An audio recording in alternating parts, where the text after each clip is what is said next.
An investment vehicle backed by Jeff Bezos called Project Prometheus has $100 billion in capital and a single, aggressive target: acquiring mid-market manufacturers.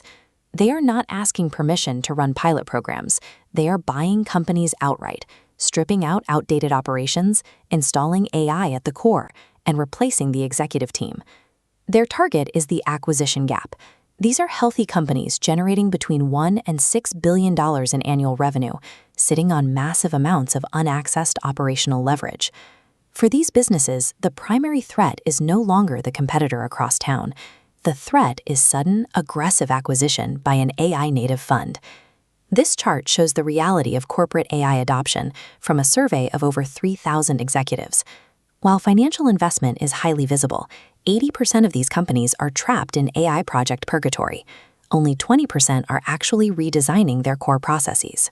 The executives in that 80% are spending millions on consulting frameworks. They are setting up steering committees, establishing governance councils, and reviewing endless slide decks. They run highly visible, isolated pilot programs in predictive maintenance or accounts payable.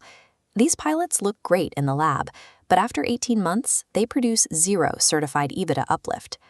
The most dangerous place for a mid-market company right now is inside a conference room, mistaking the purchase of expensive strategy hours for actual operational survival. Deploying a digital twin functions as the new operating system for the enterprise. To understand how it works, we have to break it into two distinct engines. Engine 1 is the body. It is powered by NVIDIA Omniverse, acting as a complete physical simulation layer.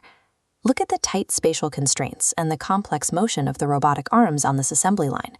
Engine 1 does not approximate this reality. Built on OpenUSD, it strictly obeys physics, spatial limitations, and material flow in real time. The BMW Group used this physical engine to build a virtual model of their production plants.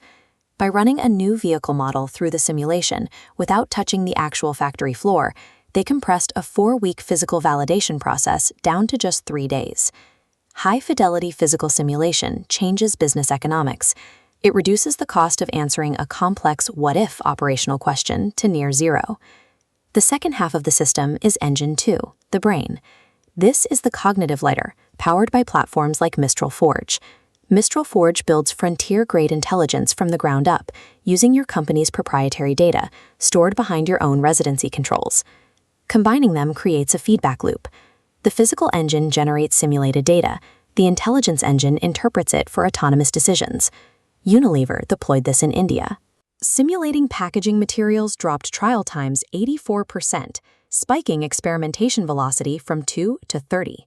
The combination of these engines allows a company to test strategic hypotheses and adapt its actual operations at machine speed instead of calendar speed. The arrival of this dual-engine AI enterprise model destroys the traditional consulting transaction of selling time and materials. Generative AI automates the analytical tasks that consultants historically charged $400 an hour for. The margins evaporate on strategy roadmaps that carry zero execution risk. Survival now requires a shift in financial incentives. Consultants must transition into operating partners, where their compensation is strictly tied to outcome tranches and certified EBITDA uplift. If a firm wants to advise your factory, they need to run part of it with you. Do not buy advice about the race from a vendor whose own economics are not on the line when the factory actually runs. Military strategist John Boyd created the OODA loop: observe, orient, decide, act, as a decision framework for operators under immediate threat. The digital twin automates the first 2 steps. It observes the environment and orients the data at machine speed, bypassing all human bureaucracy and committee drag.